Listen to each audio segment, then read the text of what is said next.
تو اس نے جواب دیا کہ میں 7ویں آسمان سے آپ کے پاس حاضر ہوا ہوں۔ اتنے میں موسیٰ علیہ السلام کے پاس دوسرا فرشتہ آیا۔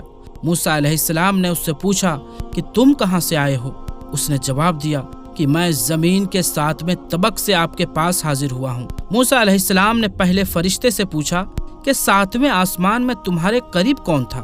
فرشتے نے جواب دیا کہ میرے قریب میرا رب تھا۔ موسیٰ علیہ السلام نے زمین سے آنے والے دوسرے فرشتے سے پوچھا کہ تمہارے قریب کون تھا؟ اس نے جواب دیا کہ میرے قریب میرا رب تھا۔ تو اس سے یہ معلوم ہوا کہ بلندیوں کی انتہا ہو یا گہرائیوں کی انتہا ہو، اللہ رب العزت ہر جگہ موجود ہے۔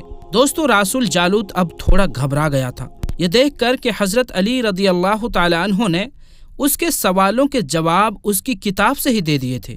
اب اس نے حضرت علی رضی اللہ تعالی عنہ سے تیسرا سوال پوچھا، اے علی رضی اللہ تعالی عنہ، یہ بتائیے کہ وہ کون سی چیز ہے جو خدا کے قریب نہیں ہے؟ حضرت علی رضی اللہ تعالی عنہ نے فرمایا کہ ظلم ایک ایسی چیز ہے جو میرے رب کے قریب نہیں ہے۔ دوستوں، اب رسول جالوت بار بار شکست کھانے کے بعد اپنے ان سوالوں کا جوابیہ بدل دیا اور بہت ہی تکبر بھرے انداز میں اس نے پوچھا کہ اے علی رضی اللہ تعالی عنہ، اس چشمے کا نام بتائیے جو زمین پر پہلی مرتبہ جاری ہوا۔ حضرت علی رضی اللہ تعالی عنہ بولے، اس چشمے کو چھوڑو، پہلے تم یہ بتاؤ کہ تمہارے دل میں کیا ہے، اور تمہارے دل میں یہ ہے کہ وہ چشمہ بیت المقدس کی ایک چٹان کے نیچے ہے۔ رسول جالوت کے منہ سے بے ساختہ نکلا، ہاں ہاں۔ تو حضرت علی رضی اللہ تعالی عنہ بولے کہ آج اپنی اصلاح کر لو، کیونکہ زمین پر بہنے والا پہلا چشمہ وہ نہیں جسے تم لوگ سمجھتے ہو، بلکہ زمین پر بہنے والا پہلا چشمہ وہ ہے جس سے حضرت خضر علیہ السلام نے پانی پیا، اور یہی وہ چشمہ ہے جس سے آب حیات جاری ہوا تھا۔ اس نے گھبراہٹ میں حضرت علی رضی اللہ تعالی عنہ سے ایک اور تاریخی سوال کیا کہ اے علی رضی اللہ تعالی عنہ، یہ بتائیے کہ وہ کون سا پتھر ہے جو آسمان سے پہلی دفعہ اتارا گیا؟ حضرت علی رضی اللہ تعالی عنہ نے جواب دینے سے پہلے ایک جملہ کہا، یقیناً تم لوگوں کے ذہنوں میں پہلا پتھر وہ ہے جو بیت المقدس میں نصب ہے، لیکن تم اس بات کو کیوں بھول جاتے ہو کہ خانہ کعبہ بیت المقدس سے کہیں پرانا ہے، اور حجر اسود اسی وقت نصب کیا گیا جب خانہ کعبہ پہلی دفعہ تعمیر ہوا تھا، اور وہی پہلا پتھر ہے۔ یہودی آپ کے اس جوابات کو سن کر ہمت نہ کر سکے کہ انہیں غلط قرار دے، کیونکہ آپ ان کے جوابات انتہائی دلیل کے ساتھ دے رہے تھے اور ان کے اصلاح بھی کرتے جا رہے تھے۔ اب کی بار اس رسول جالوت نے ایک اور سوال پوچھا۔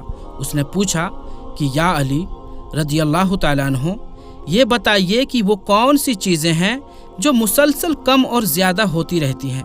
حضرت علی رضی اللہ تعالیٰ عنہ بغیر کسی ہچکچاہٹ کے بولے کہ تم اپنے ماہ اور سال پر غور کرو تو تمہیں خود ہی اس سوال کا جواب مل جائے گا۔ رسول جالوت نے پوچھا کہ وہ کیسے؟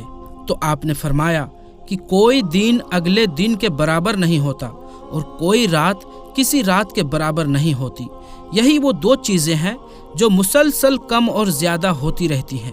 رسول جالوت نے جواب سن کر حضرت علی رضی اللہ تعالی عنہ سے ایک اور سوال کیا کہ زندہ رہنے کی پہچان سانس لینا ہے، کیا کائنات میں کوئی ایسی چیز بھی ہے جو سانس لیتی ہے مگر زندہ نہیں ہے؟ حضرت علی رضی اللہ تعالی عنہ نے فرمایا کہ صبح جب نکلتی ہے تو سانس لیتی ہے، حالانکہ صبح کے پاس نہ روح ہے نہ جان۔ یہ سن کر وہ جلدی بولا کہ اچھا یہ بتائیے کہ دنیا میں وہ کون سی جگہ ہے جہاں سورج کی کرنیں ایک دفعہ تو پڑی لیکن دوبارہ اس جگہ کبھی سورج کی کرنیں نہیں پہنچ سکی؟ حضرت علی رضی اللہ تعالی عنہ نے فرمایا، ہاں، یہ سمندر کی وہ جگہ ہے جہاں سے حضرت موسیٰ علیہ السلام اور ان کی قوم گزری۔ سمندر اللہ تبارک و تعالیٰ کے حکم سے دو حصوں میں بٹ گیا تھا، بس اس قافلے کے گزرتے ہی سورج کی کرنیں اس جگہ ضرور پڑی تھی، لیکن اس کے بعد سورج کی کرنیں کبھی بھی وہاں نہیں پہنچ سکی تھی، کیونکہ سمندر اب پھر سے آپس میں مل گیا تھا۔ اس نے یہ جواب پاتے ہی پھر ایک دوسرا سوال حضرت علی رضی اللہ تعالی عنہ سے پوچھا کہ یہ بتائیں کہ وہ کون سی دو چیزیں ہیں جو ہمیشہ غائب رہتی ہیں، اور وہ کون سی دو چیزیں ہیں جو ہمیشہ حاضر رہتی ہے؟ حضرت علی رضی اللہ تعالی عنہ نے فرمایا کہ آسمان اور زمین کی طرف دیکھو، یہ دونوں تمہیں کبھی غائب نظر نہیں آئیں گے، یہ دونوں ہمیشہ حاضر رہتے ہیں، اور موت اور زندگی کو ڈھونڈو تو تمہیں ان کے بارے میں کبھی پتہ نہیں چلے گا کہ وہ کہاں ہیں اور کب آ جاتے ہیں۔ اگلا سوال رسول جالوت نے یہ کیا کہ اے حضرت علی رضی اللہ تعالیٰ عنہ، ہمیں یہ بتائیے کہ وہ کون سی چیز ہے جس کا پیدا کرنے والا بھی اللہ تعالیٰ ہے مگر خود اسی کے بارے میں سوال کرتا ہے کہ یہ کیا ہے؟ حضرت علی رضی اللہ تعالیٰ عنہ بولے کہ حضرت موسیٰ علیہ السلام کی لاٹھی کا خالق خود اللہ تبارک و تعالیٰ ہے، اور اس عصا کے بارے میں اس نے خود موسیٰ علیہ السلام سے سوال بھی کیا اور پوچھا کہ موسیٰ یہ آپ کے ہاتھ میں کیا ہے؟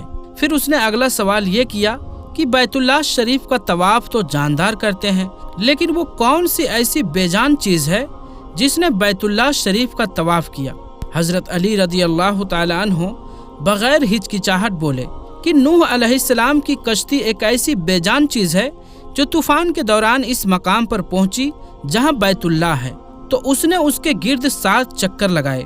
رسول جالوت نے باب العلم حضرت علی رضی اللہ تعالی عنہ سے کئی سوال کیے اور تمام کے تمام جواب آپ نے بالکل ٹھیک بغیر کسی ہچکچاہٹ کے دیے۔ تو مجمع میں بیٹھا ہوا ایک یہودی بولا کہ حضرت، دنیا میں ہر شخص سوچ کے جواب دیتا ہے، لیکن آپ تو ہر سوال کا جواب بغیر سوچے ہی دے رہے ہیں۔ حضرت علی رضی اللہ تعالی عنہ نے اس سوال کے بدلے اسی یہودی سے ایک سوال کیا، بتاؤ تمہارے ہاتھ میں کتنے انگلیاں ہیں؟ اس نے فوراً جواب دیا 5۔ حضرت علی رضی اللہ تعالی عنہ نے فرمایا تو نے بھی تو فوراً میرے سوال کا جواب دے دیا۔ اس یہودی نے کہا کہ یا علی رضی اللہ تعالی عنہ، یہ کیسی بات ہوئی؟ مجھے تو معلوم ہے کہ میرے ہاتھ میں 5 انگلیاں ہیں۔ تو یہ سن کر حضرت علی رضی اللہ تعالی عنہ نے اس شخص سے فرمایا مجھے بھی یہ سارے علم ایسے ہی معلوم ہے جیسے تجھے یہ معلوم ہے کہ تیرے ہاتھ میں 5 انگلیاں ہیں۔ یہودی یہ نہیں جانتے تھے کہ باب العلم کے پاس کائنات کے رازوں کا علم ہے، لیکن جب انہیں تمام سوالات کے جوابات ٹھیک مل گئے تو رسول جالوت سمیت تمام گروہ نے کلمہ پڑھا اور سب کے سب دائرہ اسلام میں داخل ہو گئے۔ تو پیارے دوستو، آج کی اس ویڈیو میں بس اتنا ہی۔ انشاءاللہ ملیں گے اگلی ویڈیو میں، تب تک کے لیے السلام علیکم، اللہ حافظ۔